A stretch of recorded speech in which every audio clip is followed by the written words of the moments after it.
So lately, I've kind of laid off on the mental health posts because I've been feeling really good. And I want to tell you a little bit more about that and what's been going on in my life. I have started taking medication, which was spurred by a friend of mine who has been through a lot of the same things that I have, has been to a lot of the same deployments as me, and done the same mission that I did previously. And he was taking his own medication. And I had a lot of fears about it, but after talking to him, I realized that maybe it was the right choice for me.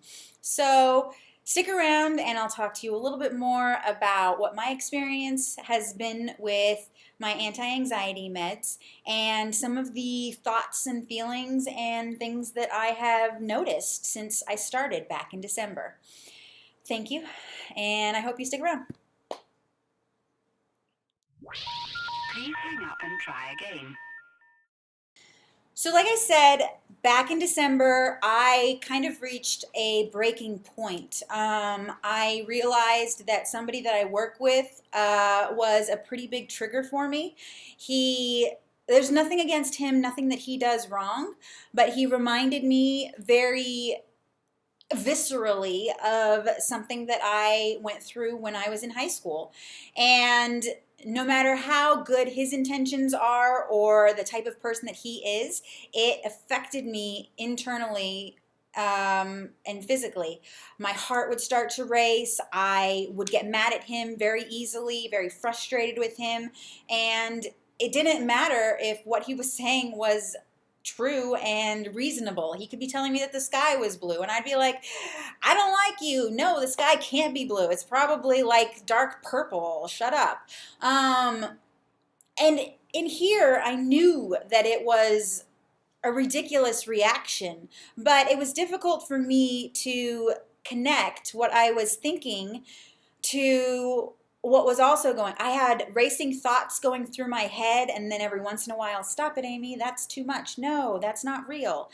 And then my heart would be pounding, just off the chain, pounding, and my face would be all warm and turning red, and it was frustrating. I could get my job done, but it felt like what I assume a functioning alcoholic might feel like, where you have this difficulty in your life that you deal with on a regular basis, but you can function and you can do everything that you need to do and you can hide it and you can fake it, but there's still this underlying problem that you probably need to get fixed. So that was the turning point for me. I decided mid-December that I was going to go talk to a psychiatrist and see if maybe medication might be helpful to me. I was driving to the doctor's office that day and probably only a mile away, and I started thinking about how upset I was that I had to take medication. I started thinking about how I'm a failure. I was worried. I was like, I'm a failure. I'm weak. I wish I didn't have to take these. Am I going to be on meds for the rest of my life? Is this the beginning of the end? Is this going to ruin my career? Is everything just going to go wrong from here? And I was on the verge of tears. And when I went into that appointment, I was literally having a panic attack. I was so upset and I couldn't keep it together. So, of course, he agreed that I probably could use some medication. From the very beginning, I noticed an immediate change. Some of it for the better, and some of it that I'm still getting used to. I don't know that any of it is necessarily for the worst. I think that most of it is for the better. I do get very tired in the evening, so I'm working on that.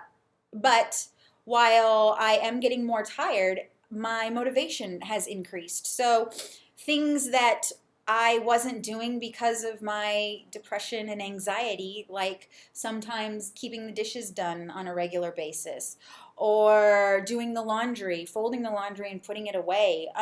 Things that I felt like I was just being too lazy to do, but I just couldn't be bothered. I started doing them again. I started keeping my kitchen very clean. I started shutting the cabinets, which is the smallest things. But literally, I would leave them open, walk away, and see them and be like, I just can't even be bothered. And now I can be bothered. I want to live a better life. And if that means closing the cabinets, as small as that is, it makes me feel better. Another thing that I have noticed is that my nightmares slowed way down. The anxiety was definitely triggering quite a few nightmares in me, and really, really bad ones. It was triggering anxiety where if I wasn't sure that the door was locked, I was jumping out of bed and running to the front door because it's not very close to my bedroom, thank goodness. Or maybe not, thank goodness. Maybe it'd be better if it was closer. That way I wouldn't have to run so far. But I was going all the way to the front door so that I could make sure it was locked. And, most of the time it is locked. Waking up in the middle of the night from nightmares, having to self-soothe and get myself back to sleep. It was all very difficult.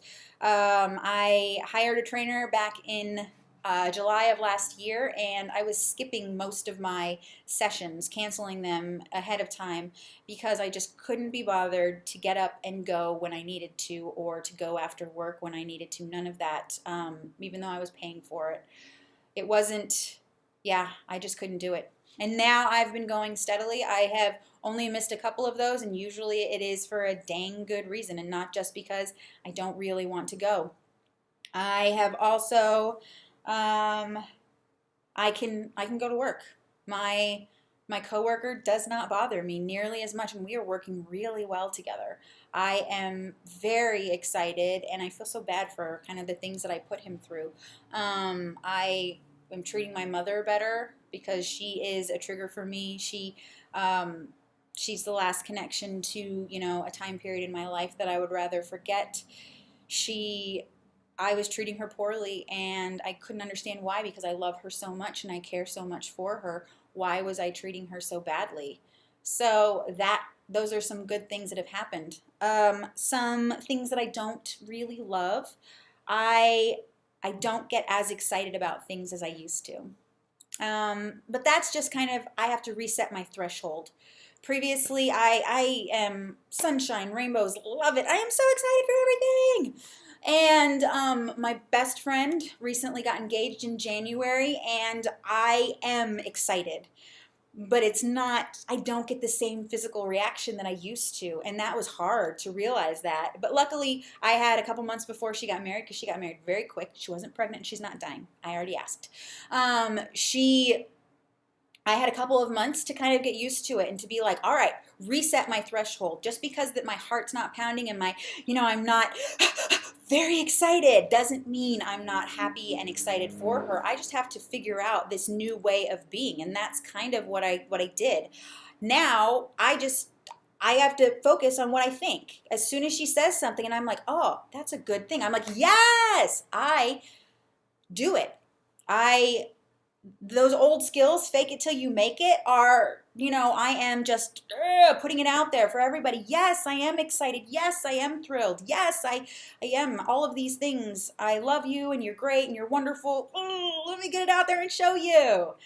Why not? I have no issues doing that. I want to make sure that I show everybody exactly how I feel, but it does take more effort, more time, more focus, all of those different things for me to make sure that I am projecting the exact version of Amy that I have always been and I want to project. One thing that does make me kind of sad is that these videos have been very sporadic, and I was doing them once a week, and I had so many ideas, and I was so excited about all of those ideas.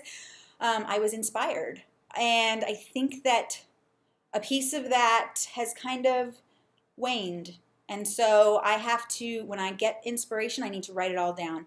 When I get excited, I need to write it all down. And I need to, brainstorm and come up with ideas and then treat this, a little bit different, push it further, push it harder.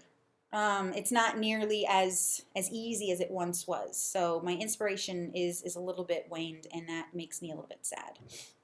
But I still cognitively in my brain thoughts, I know that when I'm upset, I know when something makes me irritated, I know when something upsets me, angers me, makes me feel love. When I see my puppy dog Chloe Bear, I am very happy to see her, and I just have to exude that for her so that she can see, so she can feel the emotions that I'm trying to project for her, so I can give her the type of life that I want to, because they feed off of us, and so I'm trying to feed her the right things.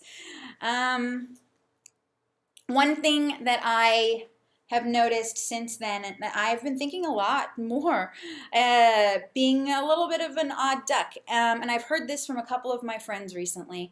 I'm not pleased with my day-to-day life. I get up, I work out, I go to the gym. I go to work, I come home, I might go to the gym again at night, and then I sit down with Chloe, we have dinner, we watch some TV, we go to bed, we get up, and it's Groundhog's Day, and we do it again and again and again. And am I living my life? I don't think so. In 50 years, am I going to look back and think, ooh, yay, I went to work every single day for 50 years. I worked out 5 times a week for 50 years. I hung out with Chloe. Yeah, I'll be excited about that, but I need to focus on living, because this living's not going to come to me. This living is not going to, just all of a sudden start one day. And so if I'm waiting for, inspiration or motivation or anything like that, I might be waiting for 50 years and then look back and think, why did I wait? So I don't want to wait anymore. I don't want to wait for our lives to be. Okay, anyways, that was stupid. Dawson's Creek, I love it. Watch it if you haven't seen it. Don't watch it if you've seen it, because it's not as good as it once was. All of that cutting edge writing, less cutting edge these days. That's my thoughts. It's my review of Dawson's Creek. I still am Team Joey and Pacey, though. Anyways, I got off track. Yes, I'm going to continue to do the things that I love, but I've started signing up for more races. I have a half marathon in a week. I'm very excited about that. And then I have another half marathon a month later. I'm excited about that. But you know what? I want to go out and I want to start meeting people, making friends, hanging out with people, doing things that are fun. Put myself out there. I mean, I have long-term plans. I have long-term goals, but that's just not enough anymore. I need more. I want to know that I was living lots and lots of life in all of the time that I had. You're only given this opportunity once, and I want to go out there and I want to make the most of it, but I can't wait for the most of it to come to me. I've got to get out there and do it all. So that's kind of what I've learned. Maybe there's a little bit more that I've been thinking about, but that's all I have for now. Medication, it's helping me. It's pushing me through. It's not something that I plan to take for the rest of my life, but it is something that I am happy to be taking. For now, it is the right choice for me. And I don't feel like it's necessarily changed my personality. I just feel like I need to refocus and, like I said, recalibrate or refresh that threshold that's there. For 36 years, I'm used to a certain way of being and living and responding and reacting to things.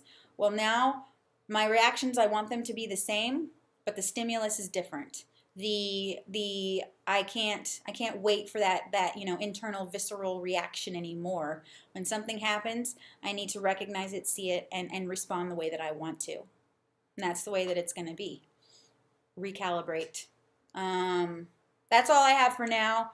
I think that it's working out really well. If you have any questions, the only thing I'm not going to say is what I'm taking, because everybody should talk to their own doctor and figure out what they should be taking themselves. And I don't want to necessarily tell you what to take, but I do like what my doctor asked me for or gave me. Thank you. If you like this, give me a thumbs up. If you don't like it, give it a thumbs down. Don't mind. Subscribe if you'd like to see my next video. And also, thanks for coming.